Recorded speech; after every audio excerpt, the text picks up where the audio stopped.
Welcome back to CanHammer, everybody. Your source for 40k from the Great White North, and this read-along of the Dark Angels Codex. So, anybody who's been following this channel for long enough knows that I'm pretty serious into Dark Angels. I love their fluff, and I have, I don't know, maybe if you count Forge World stuff, 5, 6, 7,000 points worth of Dark Angels. And also people will know that I've not played Dark Angels since a while ago, since the only real way to play our Dark Angels was Parking Lot, and I lost interest in playing Parking Lot. So I'm very excited to crack open the Dark Angels Codex. Now, given that it's my favorite faction, it's been impossible for me to stay away from leaks and rumors and all this stuff, and so I already know a lot of the contents of this book and have formed opinions of it. So I apologize up front if there's some salt in this read-along, but that's just the way it is. And otherwise, we'll try to stay as positive as possible and pick out what I think are strong parts of this book that you may well see in battle reports. I already have a battle booked for next week to play some parts of the new codex. What I'm going to play yet, I'm not sure, but look forward to that coming out before Christmas, and or maybe as a special Christmas battle. And then yeah, so without further ado, let's get on and open this baby. Okay, previously scored it at least. Sometimes these books are a little bit difficult to open, as you can see, already struggling.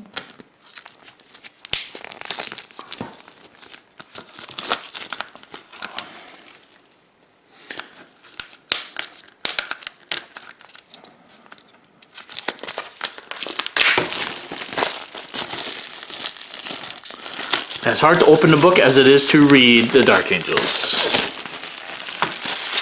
There will be no jokes in this read-along about chaos. Personally, I'm not sure where all the chaos rumors come from, to be honest, because if you read the 30k books and the 40k books on Dark Angels, it's pretty obvious that they're good guys. I don't really care either way. If I can ally in some Malefic Lords, then awesome. But, okay. So I am going to be reading the fluff in this book, just not on this read-along, but it is certainly something that I want to read closely in terms of how the Primaris get integrated into a chapter that's so famed for its secrets. So that will be a very interesting read for me indeed, but I won't bore you with that. We'll skip straight to the good stuff. So as usual, it's about 150 pages. Yeah, 144 pages, and 74 is the first page for rules.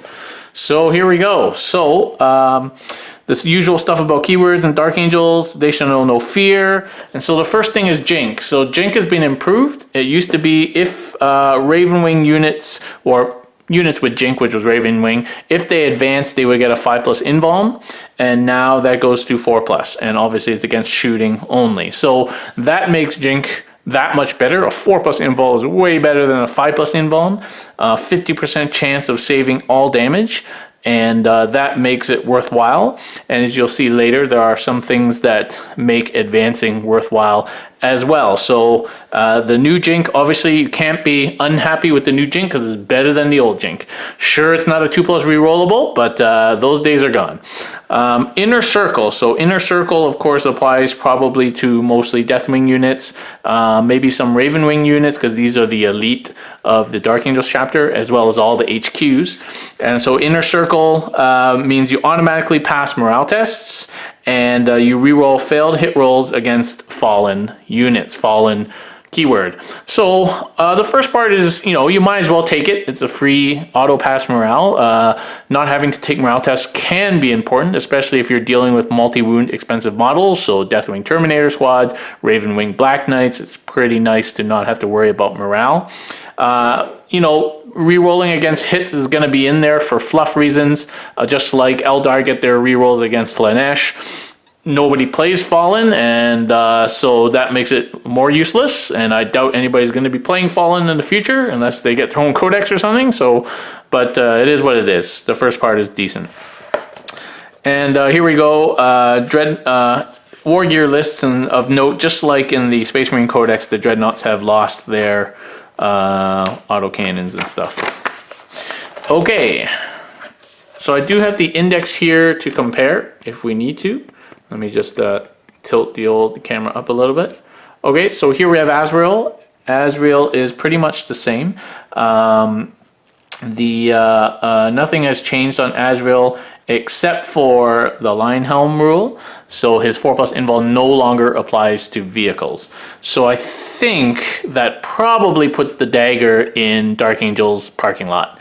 The whole reason why Dark Angel's parking lot was so good was because your Razorbacks were getting 4+ invuln just for being slightly within 6 inches of Azrael, and so that is gone. It's still a good rule, and Azrael is still a very strong character. For 180 points, you get 6 wound characters, usually one more than most HQs, 5 attacks, a 2+, 4++, which is very strong. He basically gives you full rerolls for all Dark Angels, and he gives you an extra command point. So that's pretty strong. And his assigned Warlord trait, as we see later, is really the best Warlord trait in the book. So I think Azrael is still, I won't go so far as an auto-include. It kind of depends on the kind of list you're playing. If you're going to play full Ravenwing, you're probably not going to put Azrael in. But certainly Azrael is a strong contender for auto-include in any other type of Dark Angels list. His plasma gun is strong. His sword is strong. He does mortal wounds on a 6+. He's a very strong character. Next is Belial. And so what's interesting with Belial is they've taken away his weapon options. So if I go to the old index here, so the old index, you could of course arm Belial with his Sword of Silence and a Stormbolter. That's what he comes with, but you could replace it with Lightning Claws or a Thunder Hammer and a Storm Shield. So they've taken that away. So now he just comes as modeled with his Stormbolter and his sword, which is what I feel it should be. I mean, and the Sword of Silence is pretty strong. It auto wounds on 2+ and less a vehicle, and it's -3 AP and straight up 2 damage. So he has Inner Circle rule, of course. He rerolls +1s for all Dark Angels and rerolls all hits for Deathwing. He's the Grandmaster of the Deathwing. Opponents subtract 1 from hit rolls against him in the fight phase, so he's pretty strong on that aspect.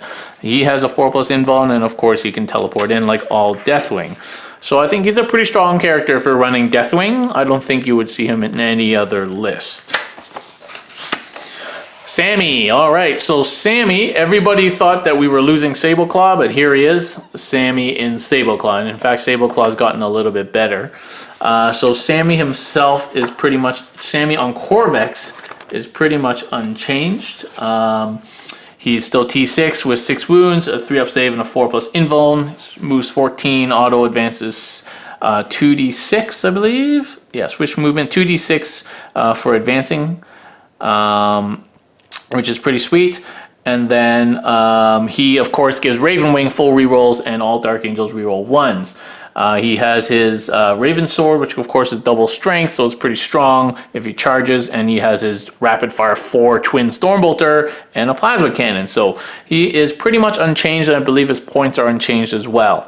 Let's have a look at Sableclaw. So Sableclaw, of course, is Sammy in his Speeder, and it's a pretty strong model. He carries over all the stats of Sammael, except that he has an extra wound at wounds of 7, and he moves an extra 2 inches, 2 inches to 16, but he doesn't have the auto advance, 2d6 advance like Corvex does. What's important that Sableclaw is armed with twin assault cannons and twin heavy bolters, and of course twin assault cannons got way more expensive in price, so we'll have to see what his total price ends up being, whether they compensated for that. He has the same close combat attack, so it's cool that him and the Speeder can attack like him on the bike. 4+ invuln, all the usual rerolls and jinx saves, and he can explode.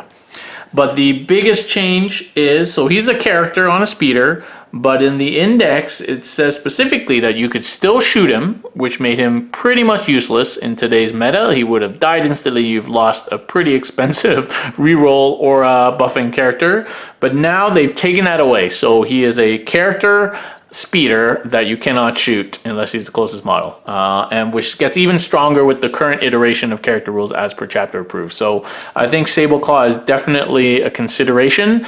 It's really just a matter of, do you want Plasma and Stormbolter, or do you want Twin Assault and Twin Heavy Bolter? I'd argue you want him on the speeder. You're going to pay for it though. He's more expensive. So I think it just depends on what you're trying to do, and also how many points you got. All right, let's go on to Interrogator. Interrogator basically has not changed. What's important is the Interrogator also comes with Terminator armor, but we have lost the Interrogator on a bike officially in the Codex. Like every other Codex, they've gotten rid of things that don't have models. But of course, as usual, you could use the index version if you have to use your old Interrogators, which I intend to do. But otherwise, the Interrogators have not changed. They're decent models. If you don't want to splurge out for the big HQs like Sammy or like Belial. And they're useful because they reroll hits, and they give leadership debuff. So Aura of Dread, enemies within 6 inches subtract 1 from their leadership. And that comes in a little bit important when we start talking about psychic powers, because a lot of the Dark Angel psychic powers key off of leadership battles. So that's something to keep in mind. So here's another new HQ called the Ravenwing Talonmaster. And what this is basically a lieutenant on a speeder.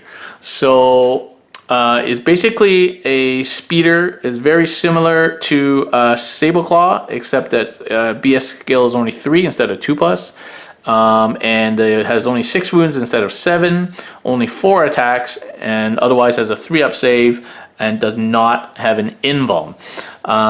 And he has the same weapons, Twin Assault Cannon, Twin Heavy Bolter, so you arguably could use the two models interchangeably. It ignores cover. Well, actually it gives an ignores cover 6-inch bubble to Ravenwing units. So Ravenwing units within 6 inches ignore cover on their shooting. And it gives your lieutenant reroll 1s to wound, also for Dark Angels within 6 inches. So it's a pretty decent character. We'll have to see how much it is at the end, but very decent. And of course it is a character on a speeder, and so it cannot be shot. So these two together, Sammy and Talonmaster, Sableclaw and Talonmaster, go nice as a little 1-2 character speeder combination in the middle of your Ravenwing force. So that's pretty interesting. It makes for some pretty nice characters on some strong platform that's a little bit harder to kill. So the Talonmaster is quite a nice little model, a nice little unit. So Asmodee, I believe, is unchanged. It's not really somebody that I used to use a lot, but I think if you're running, if you're going to run Deathwing, I think you have to consider running Asmodee. I don't think he's really changed. Let me just check. So he's still got his Exemplar of Hate. Increases attack, so that's why you run him, to increase everybody's attacks by 1. 4+ invuln, yep, and the leadership debuff. So, you know, and his own attacks are not particularly strong, just strength 4 with d6 damage each. Only 3 attacks. So he's not a particularly strong character, to be honest, and there was never really a reason to take him over a normal chaplain, but if you are going to take him, he might be decent for that. The only issue, of course, is getting him where you need to get him, and that means putting him in a transport or a drop pod. So that's the limiting factor on him. Now, of course, Dark Angels have gotten a lot of things that are present now in the Space Marine Codex. So, you know, Chaplain, Primaris Chaplain, all that sort of thing. Librarian, Primaris Librarian.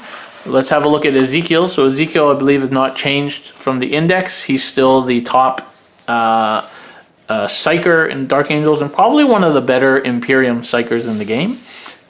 He does have his Trader's Bane and his special strong pistol, which does 2 damage, so it's pretty strong. He can deny, he has a hood, so you can add 1 to deny, and he can deny 2 powers, which is good, and he knows all 3 powers from the discipline and can manifest 2 powers. And of course his book lets people fight again when they die, and is 4+ invuln. So Ezekiel is pretty much unchanged. He's still a pretty strong Psyker. He's not particularly expensive. We'll have to see afterwards, but again, he suffers from the how do you get him around syndrome. Primaris Librarian, and Librarian, same as Space Marines. Librarian, Terminator, and the Master. So the Master is basically the same as what used to be the Company Master is now just called the Master, and this is the same as a Space Marine Captain. And so he has all the usual same things as a Space Marine Captain, including the Master Crafted Bolt Gun and all the options, jump pack options, things like that, 4+ invuln, and things like that, and reroll 1s to Dark Angels. So there's no difference here between a normal Space Marine Captain and a Master. And of course, you have your options of taking your Master and your various Terminator armors and your Primaris Captains or Primaris Master and Ingravis armor. So those things are the same as the Space Marine Codex. The normal Lieutenant and the Primaris Lieutenants are the same, and the Tech Marine is the same. So we can skip over all those. Tac squads, intercessors, scout squads, all the same. Of course, the points in the back have been updated as per chapter approved. So, but these are all the same troop choices. And the Primaris Apothecary and the Apothecary are the same. Company Ancient and Primaris Ancient. Now, people have complained because Dark Angels have lost all their banners. So over the last edition or two, we've been slowly losing all our banners, and now we've lost all banners. We don't even have the usual relic banner that Space Marines get. So the Astartes banner, of course, within 6 inches, infantry models can shoot or attack again on a 4+ if they die.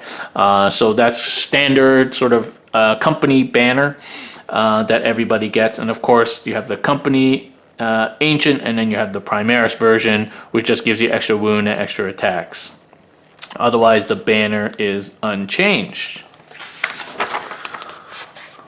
And then you have the Company Champion and Veterans. These are all the same as Space Marine units. And so the Deathwing Apothecary is basically the same as the Apothecary, except that it's in Terminator armor. So it can deep strike down and has the inner circle rule. So all the Deathwing have inner circle, and of course the Narthesium, which is the same as standard Narthesium. The Chapter Ancient is different from the Company Ancient and the Primaris Ancient. The Chapter Ancient is a little bit more expensive, and you do get a sacred standard for the Chapter Ancient. And what does the Chapter Ancient do? So it has the usual standard, and then it also has a sacred standard. So it has 2 standards. It doesn't say that you have to replace it. It just has 2 standards, which is decent. And it says that any Dark Angels, any models destroyed within 6 inches of Dark Angels Ancient can muster 1 last surge before succumbing to their wounds. See the Astartes banner ability. Always resolve their final attack with a ballistic skill and weapon skill of 2+. So this guy is kind of our relic banner, but you don't have to take it as a relic. So it's probably actually a little bit, if you're going to invest in a banner, then you might as well take the Chapter Ancient, because then you can be sure that your dude is going to at least hit. It would be nicer, though, I feel, to make it so that it activates better than a 4+ and just shoot on a 3+. Maybe it ends up mathematically being the same, but anyway, I think that's the consolation prize for the Chapter Ancient. And the Deathwing Ancient is the banner bearer for the Deathwing, and his banner, the Deathwing Company banner, just gives +1 attack to Deathwing, which is pretty good. If you're going to invest in your Deathwing Terminators, you might as well invest in them. So the Champion is unchanged from the index, and Deathwing Terminators are pretty much unchanged as before. The Deathwing, of course, have this Watcher in the Dark, which I believe is a 5-point upgrade. On a 3+, if a psychic power targets them, you can deny it. And of course, they have all the usual equipment abilities. What I believe they have gained is the ability to combat squad. So you can buy them in a group of 10 and split them into 5 when you deploy, which is nice. It's a nice little thing to have. You don't have to pay a CP for that. It's just something that the Terminator squads have now. So there we go, Deathwing Terminators. They actually went up in power, went up from 12 to 13 power. So one of the few things that go up. Deathwing Knights, here we are, pretty much unchanged. And they still have their pretty sweet little mace, but you know, the issue, of course, always like they're a bit expensive and you have to get them there. So now, of course, like with all Space Marine chapters, we have the ability to take Cataphractii and Tartaros Terminator armor. I'm quite partial to the Cataphractii. I think it's just a little bit more expensive. They move a little bit slower than normal, only 4-inch move, but they get a 4+ invuln save, and as I said, 4+ is way better than 5+. And they can only advance half as far as you roll, so they're really slow, but they're a little bit harder to kill, and you know, you might as well make your Terminators harder to kill. They still can combat squad, and in terms of weapon options, you're really kind of sticking with combi bolters, i.e. Storm bolters, exactly the same, rapid fire 2 bolters, and lightning claws, heavy flamers, and power fists or power swords. So they lose the ability with Cataphractii armor, obviously, of having all the Terminator options, so chain fists and cyclone missile launchers, assault cannons, all that sort of stuff. You're just sticking with lightning claws and storm bolters, which arguably is the most points efficient way of playing these Terminators if you're going to run them. They're already quite expensive. So that's a new option for Deathwing players. And here are the Tartaros Terminators. Tartaros Terminators, I think they're just slightly faster, and they have some different weapon options, including the Volkite Chargers and the Reaper autocannons. So, alright, Dreadnoughts, Vendreads, same as the Space Marine Codex. We now can have the Contemptor Dreadnought, which is the same as the Space Marine Contemptor, but now we can use it for Dark Angels. And the Redemptor, of course, the big Primaris, big Dreadnought we have access to as well. So that is definitely something nice. Alright, Ravenwing Apothecary is same as the Index, has not changed. And Narthesium and all the sort of stuff, so unchanged from the Index. The Ravenwing Ancient, the banners are again unchanged. It's the +1 attacks to Ravenwing units from the Ancient. And the Ravenwing Champion is unchanged. So now we have access to aggressors, and aggressors, just like in the Space Marine Codex, are what you see. So no change, but that's an option. The only problem is our Codex doesn't have a way of getting aggressors up the field unless you want to take repulsor tanks. So it's a little bit annoying. We don't have any deep strike stratagems or anything like that. And of course, Primaris Marines don't go into drop pods. So literally the only way you can move them up is in the back of a Thunderhawk or in a repulsor tank. And they certainly are not super fast, and with short range weapons. Okay, servitors, reavers, so now we get access to reavers. The thing to note about reavers is the terror troops, so they also cause units to subtract 1 from their leadership if they're within 3 inches of a reaver squad. So already you can see that you can stack a couple of sources of -1 leadership to give people -2, and obviously then you just kill one model and they're making morale tests at -2, and as I said already, a lot of psychic powers key off of leadership. Something to consider. Scout bike squads, usual, same as Space Marines, assault squad, inceptor squad, and so the thing to note about inceptors is, you know, somebody should try these out. They got a lot cheaper, like almost all the Primaris units, and they do have access to plasma guns, assault D3 plasma guns, and of course these guys deep strike. So they can be taken in units of up to 6, so you could be shooting. Each model is equipped with 2 plasma exterminators. So each model is shooting 2d3 plasma, and if you have 6 of them, that's 6 to 2d3 plasma times 6, so that's 12d3 plasma shots. That's an average of anywhere from 20 to 24 plasma shots deep striking in. And of course, with the stratagem, as you'll see later, that could do a lot of damage. So it's really a matter of kind of price. And of course, these guys are jump, so they can fall back and still shoot. You definitely need to give them a source of rerolls to overcharge, but even if you don't overcharge, you know, they might be worth looking at, these plasma exterminators. Certainly a way of giving some deep striking capability to a Dark Angels unit. Alright, attack bike squads are unchanged. I believe they got a little bit cheaper. Ravenwing bikers are unchanged. They got a little bit cheaper. and the land speeders are also unchanged, and they definitely got a little bit cheaper. Now what I want to see is, can I still take double heavy flamer? So it's equipped, each model is equipped with a heavy bolter. The heavy bolter can be replaced with a multi-melta. Any model may take an assault cannon, a heavy flamer, or a Typhoon missile launcher. Okay, so you cannot take double heavy flamer land speeders anymore, because you can only replace the heavy bolter with a multi-melta.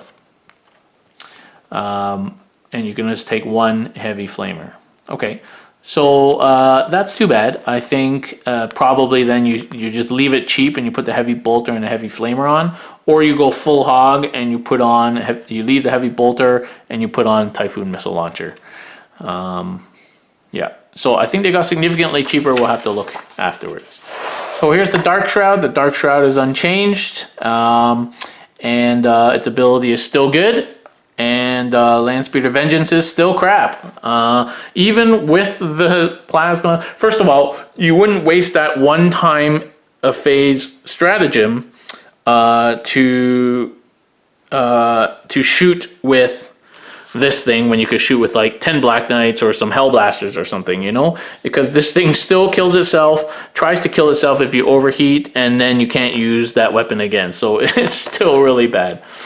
Black Knights. Okay, so Black Knights are pretty much unchanged, except for the new stratagem. But so Black Knights are unchanged. I think, could you take them in units of 3 before? I think you could. I never did. I always took 5, but I think that is something that I just never did.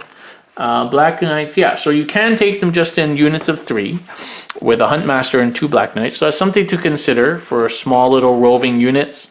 But otherwise, you know, their Corvus Hammers are still okay, but not super strong. You know, 2 attacks and doing D3 damage on a 6+, kind of like a heavy bolter in combat. So not good, not bad. And of course, the grenade launcher is still not as good as a Plasma Talon, you know, so crack shell, 2 crack shells, strength 6 -1 D3 damage. So there are some things later on that you might consider, but generally just leave them as stock. You know, Plasma Talon 18-inch assault 2, Plasma Talon is just too good. So devs, unchanged. Hellblasters. So we get Hellblasters, which is significant because of our plasma stratagems, as you'll see later. So I think we're going to be seeing Hellblasters. I've ordered a bunch of Dark Angels Hellblasters to try them out. A big unit of 10 Hellblasters is going to put out a lot of damage. At 30 inches, that's 10 shots. If they're within 15, that's 20 shots, and each one's doing potentially 3 damage. That's a lot of damage. So it's definitely something to consider.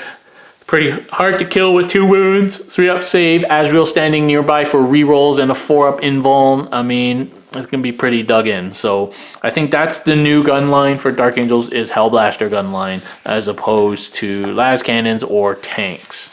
Las cannon's still good, but I'd rather do more shots doing 3 straight damage than do less shots doing D6 damage. Predator, Hunter, Stalker, so we get access to these tanks that nobody uses. There we go, thank you very much. Whirlwinds, Land Raiders, Vindicators, Land Raiders.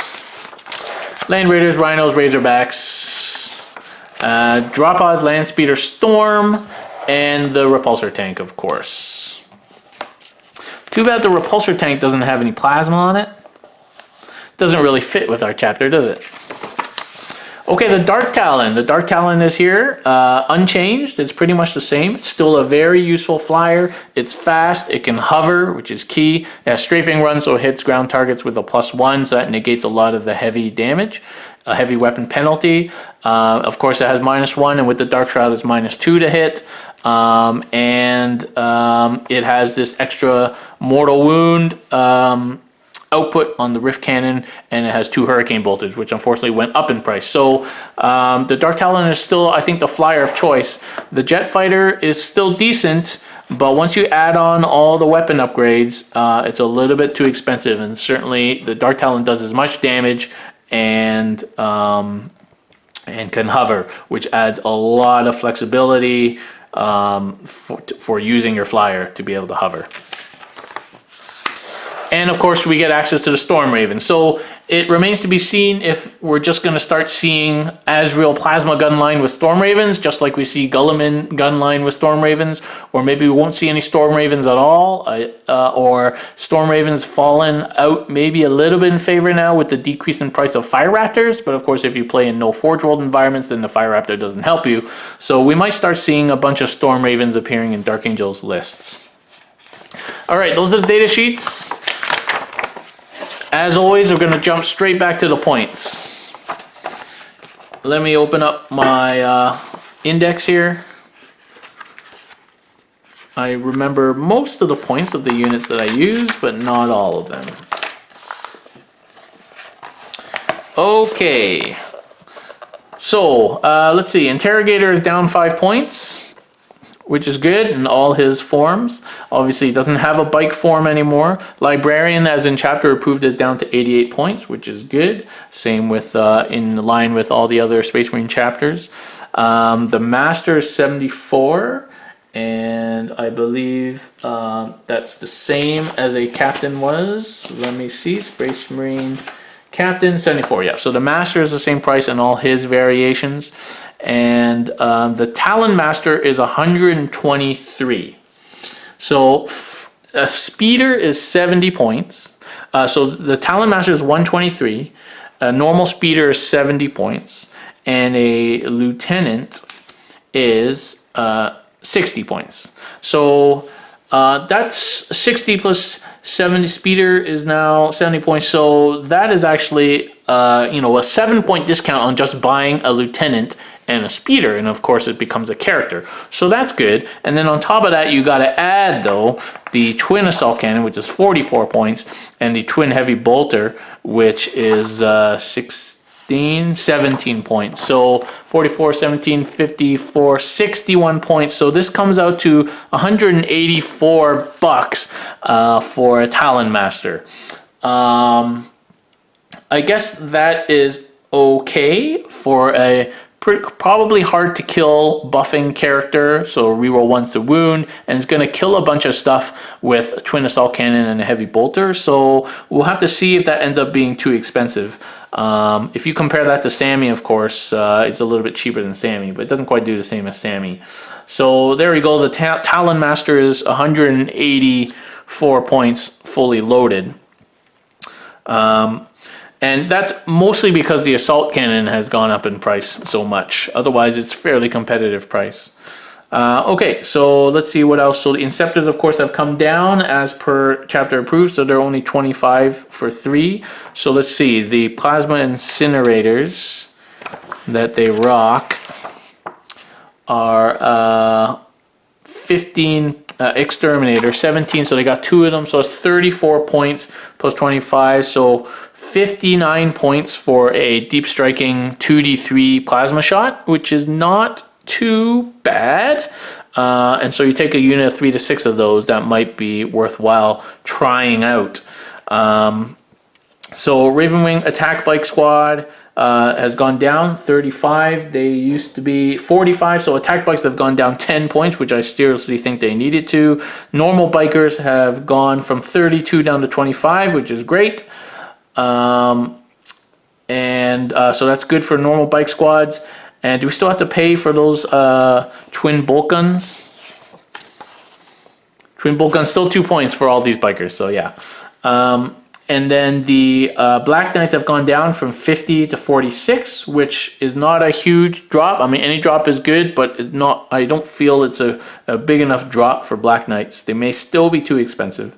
And the Dark Shroud is 128 still, so it hasn't changed. Speeders, of course, went down from 85 points to 70 points, which is great because speeders were overpriced before.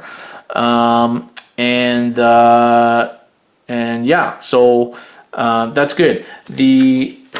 Keep in mind a normal Space Marine speeder, which does not have Jink, is 80 points. So we're cheaper than that, which is great. Of course, aggressors went down in price to 21 for 3, 21 per, which is in line with chapter approved. And otherwise, everything else is pretty much the same. Chapter Ancient is 85. Let's see. Space Marines. Chapter Ancient is 72. Okay, so our Chapter Ancient is much more expensive than a normal Chapter Ancient. 13 points more, in fact. So we have all those things. Deathwing Ancient is 103. Deathwing Ancient used to be 103. Yep. Apothecary, same price. Champion and Deathwing Knights are unchanged at 45 apiece. Deathwing Terminators are unchanged at 26 apiece. It could have used a little point drop, to be honest. But that's what it is. And let's see, do we have the Cataphracti? Where's the Cataphracti?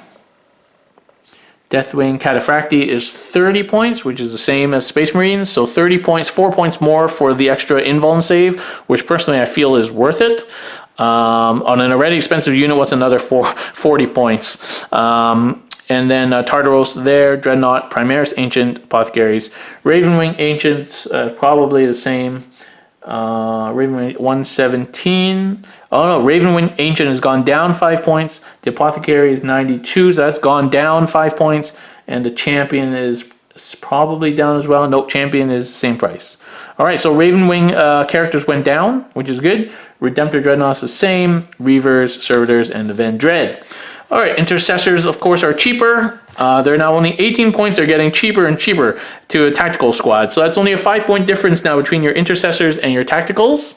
So on a squad of 5, that's a total of 25-point difference for much harder to kill and stronger weapons. So they're getting to the point now where you might really start to consider Intercessors instead of tactical squads. The big difference still is transport capability. But, you know, they're getting there. Maybe like 1 more point. I don't know what that magic number is. I feel I still don't want to run them, but 1 more point maybe I would. Not that I'm running a lot of TAC Marines right now, but, you know, for that troop slot.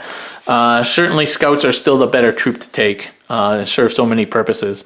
So the fighters. So the Jet Fighter is 123.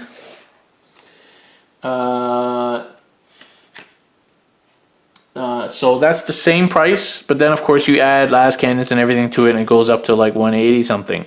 But the Dark Talon is down from 180 to 140, and that's a big drop for the Dark Talon. That makes it super good, I think. Now, of course, Hurricanes went up from, I think, 8 to 10, so it's not a huge increase for Hurricane Bolter, so the total price for it is 160. Rift Cannon is free, of course, but still 160 for that flyer, I think, is a good deal. And of course, Storm Raven at their new price point of 192. So I feel like the Dark Talon is a good flyer for the price. We get all the usual stuff. Hellblasters are still 18 points. 18 points for model, and that's unchanged from, I don't think they changed in chapter approved. Hellblasters did not come down. And then all these other vehicles as per Space Marines. Dropout, of course, down to 83 like chapter approved, and everything else is the same. Characters, I believe none of those changed. Let's see, Asmodai 130. Oh, Asmodai went down from 145 to 130. Azrael is the same price. Belial is still the same price. Ezekiel went down 10 points. I think that's good value at 135 for such a strong psyker. Sableclaw is the same price, 216, and on Corvex 183. So I think Corvex is still a decent value. That psychological 200-point barrier for a character is pretty tough to breach. The good thing, though, is that Sableclaw did not go up in price despite Twin Assault Cannons going up in price. So in some ways you could feel that Sableclaw is actually cheaper than he should have been because his price didn't go up along with Twin Assault Cannons. So take that for what you will. It may be worth messing around with Sableclaw just to see how that goes. None of the weaponry and stuff change prices, I don't think. Anybody can correct me if I'm wrong on that front, other than what changed with chapter approved. All right, so that's the points. Let's get to the rules.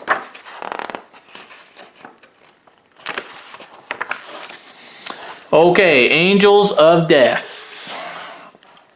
All right, of course they get Defenders of Humanity, which is OBSEC, and their main chapter tactic is Grim Resolve. So there's a lot of argument online right now whether Grim Resolve is good or bad. I gotta say, at first I was pretty salty about Grim Resolve because I felt that it's very easy to get reroll ones in a Space Marine army by splashing captains and bringing your chapter masters that you would bring otherwise. But on second thought, it actually might remove the need to bring captains and things as your mandatory HQ slot, and what instead you could start bringing more lieutenants or your Talonmaster or Tech Marines or whatever.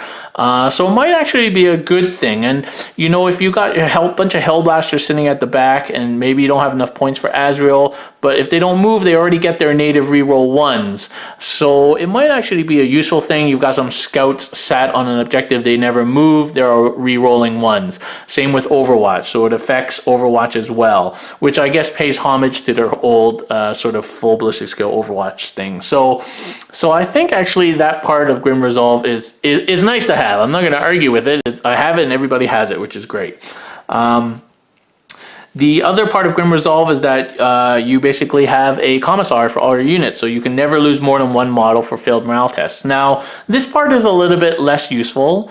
A lot of the things, so let's see.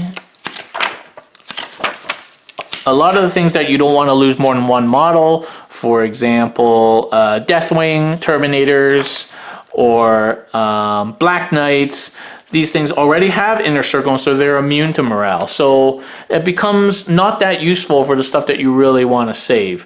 And then, of course, Space Marines have, they show no fear, they re-roll their morale tests anyway and tend to play more MSU these days. So the things that you're going to spam in larger units don't need it, and the things that you don't spam don't really need it either. So the second part of Grim Resolve is a little bit useless, I feel. But the first part actually changed my mind, is decent. So, of course, we don't have any sub-factions and stuff. It's a little bit disappointing that Ravenwing and Deathwing didn't get special rules. But I think it would have added a lot to the flavor of the book and to the flavor of Dark Angels as a whole, which is how it's supposed to be. So it's a little bit disappointing that we didn't get that, but it is what it is. All right, let's go on to stratagems. So most of these 3 pages of stratagems, might be 4, 3 pages of stratagems is just the standard Space Marine stratagems, but adjusted for Dark Angels. So you get access to your kill shot, you get access to your relics, you get access to your bombardment, hellfire shells, you know, all those sorts of things, you know, to honor the Legion, all the sorts of things you get access to. So I'm not going to go over all those. Those are the same, and certainly you can build your lists to do that. Some special things that we got. So Deathwing Assault. So this is really the Deathwing stratagem, and it's unfortunate that Deathwing didn't get any special rules just for having the keyword, but the Deathwing Assault for 2 CP for a unit of 5, 3 CP if it's a unit over 5. For a Deathwing unit that was teleported in, so a deep striking Deathwing unit, you can shoot immediately as if it was the shooting phase, and then shoot again in the shooting phase. So is yet to be shown whether that makes Deathwing good or not. So a unit of 10 Cataphracti Terminators, so we're talking like 30 points times 10, 300 points, plus 10 Stormbolters, so, you know, like 310 points, whatever, 320, and then Lightning Claws, whatever that is. So we're talking almost 400 points for a unit of Deathwing. They drop down and going to shoot things with rapid fire Stormbolters. So 4 shots each, 40 shots. And then they can do that once and then do it again in the shooting phase. It's like, sure, that's going to take away a lot of screening chaff, and maybe it's worth it alone. And then they come down, they're 2+, 4++. If they get into combat, they're shredding a bunch of things, but probably not if you're going to shoot a whole bunch of things that you had to stay 9 inches away from. You're not likely going to get into combat if the opponent is any kind of a smart player. He's going to make your charge longer. So let's assume you don't get into combat that turn. Now you've got a 2+, 4++ Terminator unit that is going to take some heat. And yeah, you might survive that, but you might start crying as you lose, you know, 40-point models. So, you know, that's why I'm still not sure if it's good. And to boot, you have to spend 3 CP to do that. in an army that inherently does not have a lot of CP, like most Space Marine armies, unless you ally with Guard or something. So I'm not sure that this makes Deathwing good, because Deathwing itself didn't get any cheaper. We'll see. So this is an intriguing stratagem that I've been playing around in my mind. Stasis Shell. So for 1 CP, right before a Ravenwing model attacks an enemy character with a Ravenwing grenade launcher, you make a single hit roll with a +1. So you're probably going to hit. If the shot hits, it's D3 mortal wound. So it's Hellfire Shells, but for Raven Guard, but for grenade launchers, and only when you target enemy characters. So one would think, well, that's not very good. I mean, their characters are going to hide. I won't be able to target them. But there's a couple of there's a little combo that we're going to come across later to see if this is going to work out. Certainly, you know, a grenade launcher sucks, but it's a free upgrade and may be worth bringing along for somebody just to snipe characters with D3 mortal wounds. So that's certainly something to consider. Hellfire Shells, Orbital Bombardment, Wisdom of the Ancient, same as Space Marine stuff. Tactical Flexibility, so is that ability to combat squad, which is fine. Armor of Contempt, everything's same. Only duty ends, same thing. Cluster Mines, Flak Missiles, Auspex Scan. So that can be very useful, but it's only for infantry, but might be useful to protect your back lines if you have Hellblasters. And Never Forgive, Never Forget. So this is one of the more thematic stratagems, and unfortunately it seems like GW only gave us mostly thematic stratagems. So use this stratagem when a Dark Angels unit from your army is chosen to attack in the fight phase. Every 6 against a Heretic Astartes unit, you make another attack. And if it's on a Deathwing unit you use this on, they generate extra attacks on a 4+. So that's great. You know, as I said, it might come in handy. And it's any unit, so it counts for bikers too. So it's certainly something to keep in your back pocket if you happen to find yourself playing Heretic Astartes. And then the last part about the Deathwing is only when they're fighting Fallen, so again, not going to be that useful. So really just something when you're fighting Heretic Astartes units. Exploding 6s. Okay, here's the next fluffy stratagem, Lion and the Wolf. So for 1 CP, before the battle begins, if your army includes Space Wolves infantry, so not only do you have to use a stratagem and spend a CP, but you also have to have made your army include Space Wolves, which arguably is not super fluffy, but maybe the fluff in this book changes that. But so this stratagem tells you that you have to have Space Wolves in your army, and that you choose an infantry model from each part of your army, and you roll a dice. On a 4+, that model takes a mortal wound. And then if it survives, so ideally you use this obviously on a character, they get strength, attack, weapon skill, and leadership increased by 1. So there you go. So I'm actually going to try this out on Tuesday. I'm thinking of running a little list of Dark Angels and a little Space Wolves outflanking aggressor detachment with a Wolfgat battle leader. He can just take a mortal wound and then whatever. You're not going to be using him much in the game. But then somebody like Sammy is going to take a mortal wound, and then he's going to get extra strength, an extra attack, so he's going to go up to 6 attacks. He's going to hit on 1+, and so he's never going to miss, and his leadership goes up by 1. So that might be cool. He goes up to strength 7, 6 attacks, strength 7, and auto hitting, basically, weapon skill 1+. Which doesn't matter, you roll a 1, you still fail, and he can re-roll. So, but really just to go up to strength 7, and that might be kind of cool. But we're going to try it, because I really wanted to try aggressors, and Space Wolves gives me an ability to outflank them, something that's missing from this book. Otherwise I would just run Dark Angels aggressors, so that should be fun to try. Hunt the Fallen, another thematic stratagem coming fast and thick here. So at the start of the battle, select an infantry character in your opponent's army. That model is suspected to know the whereabouts of a fallen, but will not give up its secrets. Increase that model's attacks by 1. but reroll failed hit rolls for Dark Angels that target it in the fight phase. Okay, not too bad. And in addition, reroll all failed charge rolls for Deathwing and Ravenwing units that declare a charge against that model. So that's cool. Now think of it this way. So you don't actually have to have any intent of charging that character, and you may not be able to reach the character, but if the character is within 12 inches, you can declare a charge against it. It's going to get the overwatch against you, which is normally not a big deal, but then you can automatically re-roll your charge rolls for basically most of your army. So that's actually a good stratagem for a CP. And then that's also a deterrent from characters making heroic intervention, unless of course they want to, because then you can attack them. But so that is definitely something that maybe has some play, because basically it doesn't tell you that you have to attack that character. It just tells you that you get to reroll charges if you declared a charge against that model. And if you do end up fighting them, you get reroll hit rolls. So I think that's actually decent for 1 CP.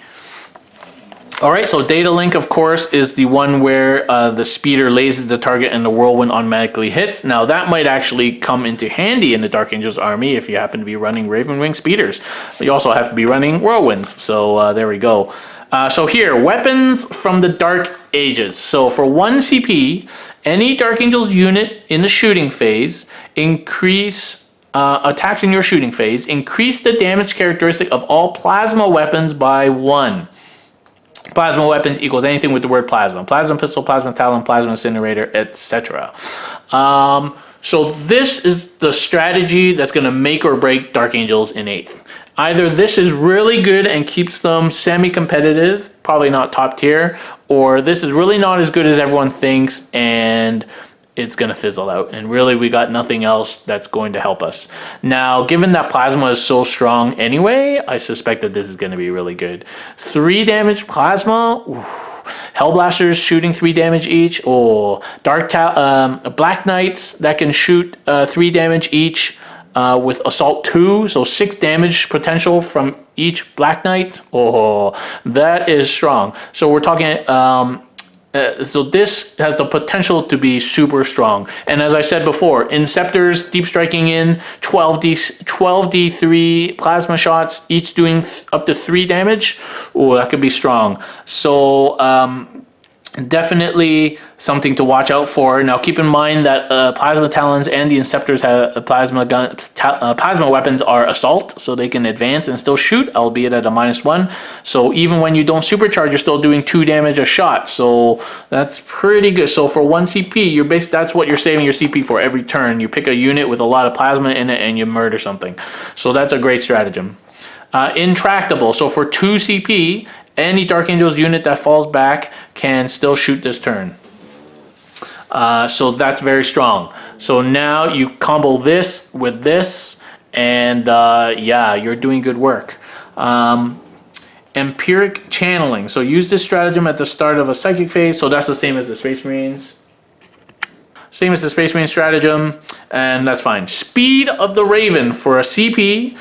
Use this when Ravenwing unit advances. It can still shoot and charge.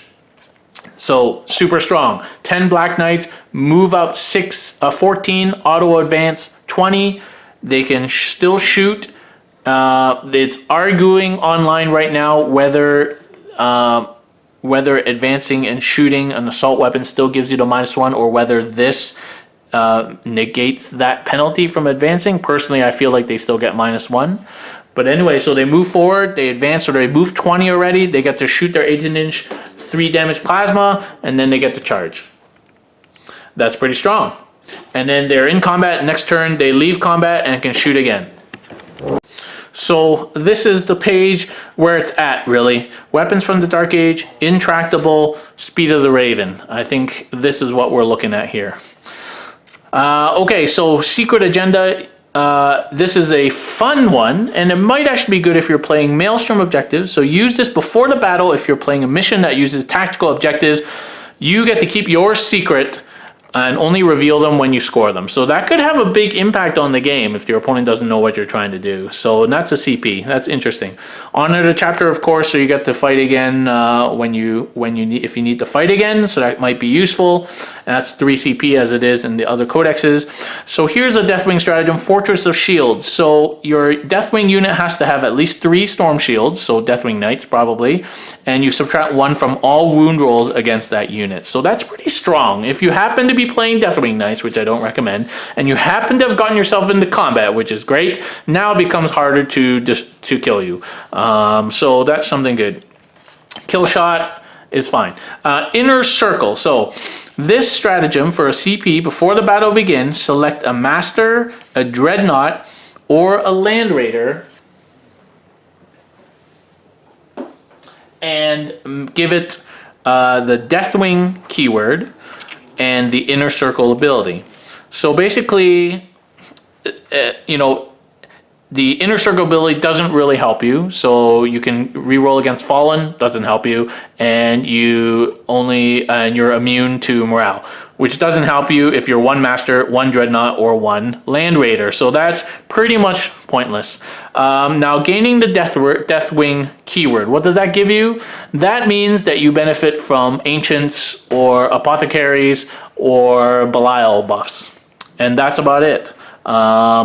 So that might be useful. People were thinking, oh, does that mean I can double shoot with Deathwing Assault with my Land Raider? No, it doesn't, because this specifies that you have to teleport strike in before you can double shoot, and none of these things have the ability to teleport strike, because of course teleport strike is something that's on those data slates. It's not linked to the Deathwing keyword, which it should be. So Deathwing should say anything Deathwing can teleport strike, and then this stratagem would be awesome because you would have a deep striking Land Raider right beside Belial that can double shoot all of its weapons, and that would be a thing.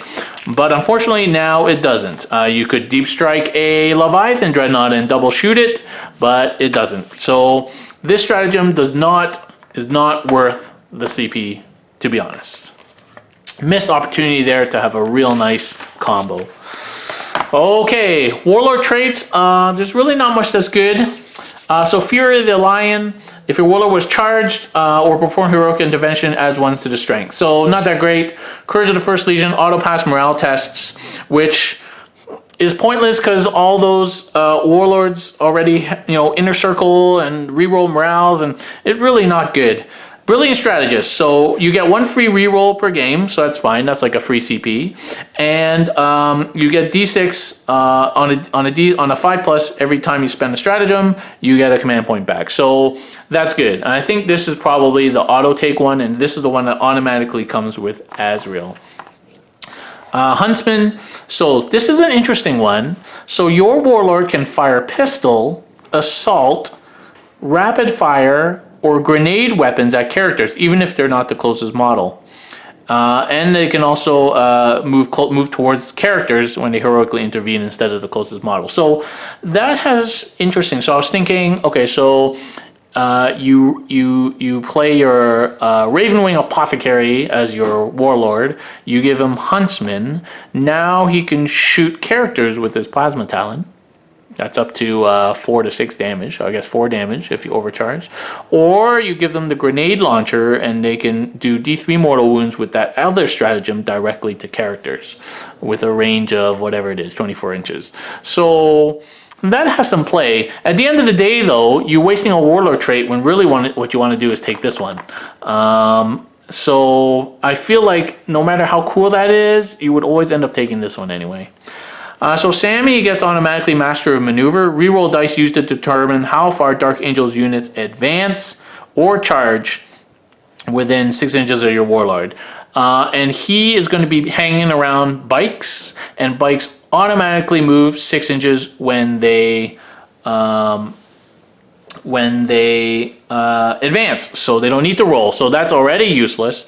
And then reroll the dice used for charge. So reroll charging is good. But as we've already noted, there are some other ways of getting rerolls.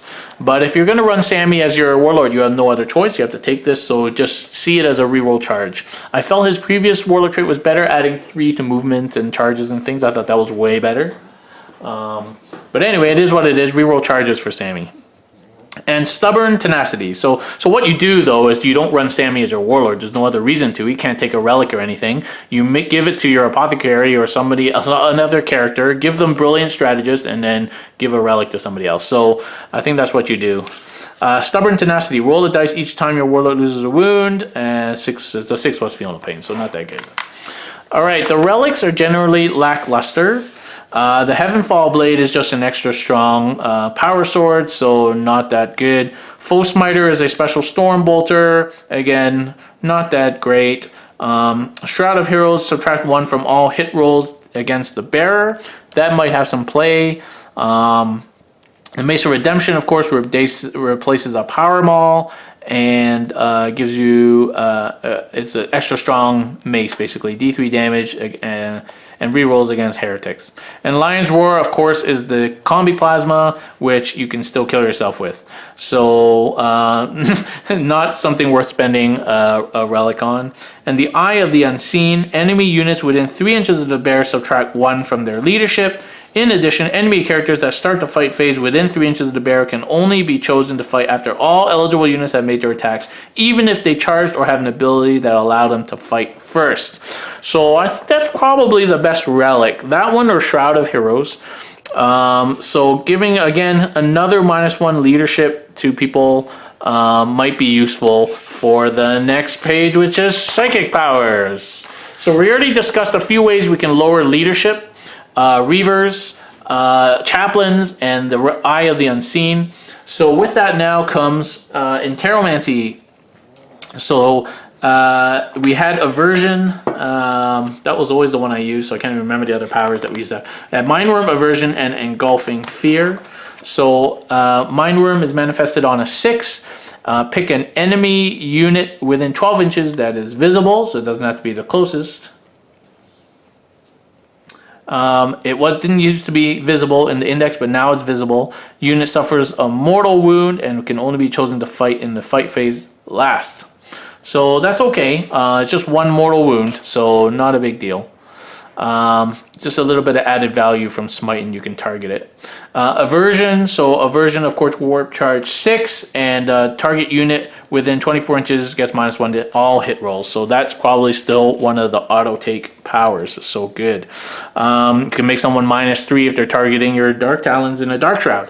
Righteous Repugnance is making a return. Warp Charge of 7, so it gets a little bit harder to manifest now. Pick a friendly Dark Angels unit within 12 inches. Reroll all failed hit rolls and wound rolls made for the unit's melee weapons until the start of your next psychic phase. So that's okay. If you're getting into melee, you can throw this on a bunch of Black Knights and they're going to be doing some work and increase your chances of getting 6s. So that might be a little power that you might want depending on how you build your army. Trephination. So Trephination is a warp charge value of 7. And this rolls a 2d6. You add 2 to it if you roll 10 or more on your psychic test. And the closest visible enemy unit within 18 inches, so closest visible, suffers a mortal wound for each point that exceeds their highest leadership. So that's not as good as like Jaws or the World Wolf, but it's decent, especially if you end up rolling a 10 or more. But then if you also end up adding in, minus leadership, so the average like Space Marine is like 7, 8. They end up like minus back to 7 or 6.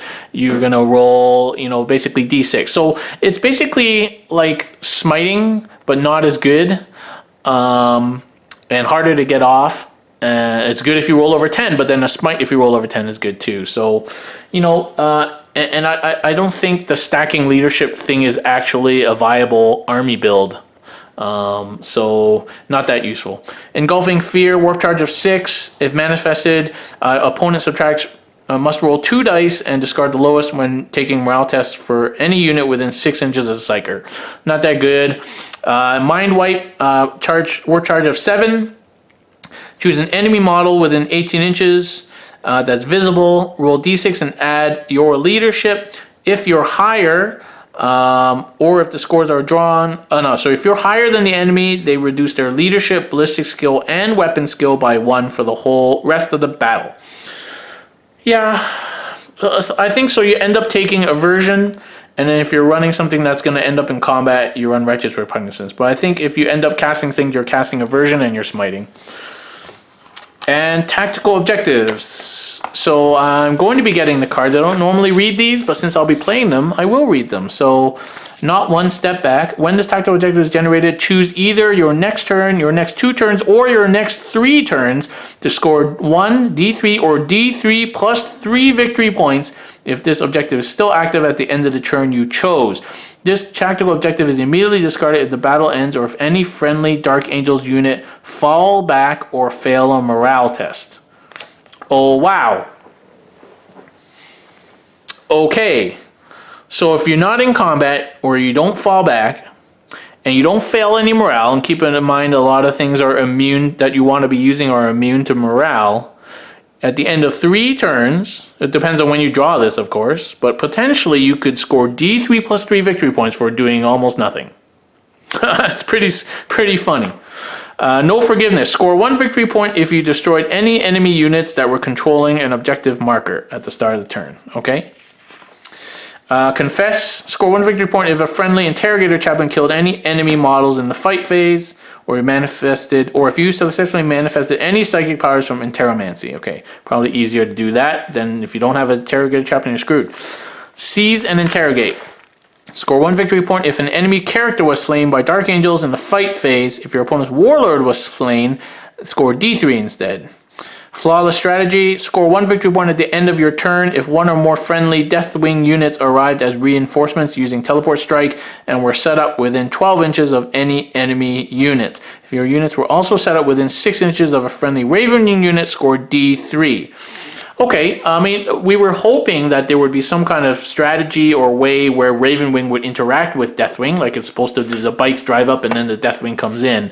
This obviously does that, but it's a card that you have to pull out of a deck of like 60 cards again, and then it's useless if you already dropped your Deathwing in, so yeah, not that good. Path of Redemption. Score 1 victory point if during your turn a friendly Dark Angels unit charged an enemy unit with a higher power rating. Interesting.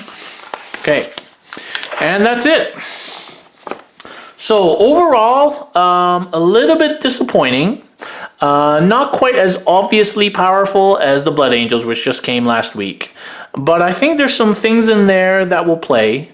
I think the style of Dark Angels is changing competitive-wise from Parking Lot to maybe a combination of Ravenwing and Hellblaster gunline type list. I don't think pure Ravenwing is competitive as it was before because you're still bringing a very elite, expensive army. But I feel like maxing plasma and a little bit of tricksiness can add a lot to it. And I feel like Ravenwing got all the good stratagems, so I feel like you really got to play Ravenwing and Black Knights in particular to maximize plasma. Advancing, charging, I mean, you just stack all your tricks onto a 1-unit, 10-man unit of Black Knights and hope for the best. So I hope you enjoyed that, guys. Stay tuned. We'll be seeing Dark Angels return to the channel now, playing some of these new Codex rules. Hopefully I'll be playing a bunch of different lists. And we'll see how it goes. But thank you for watching, guys, and we'll catch you next time.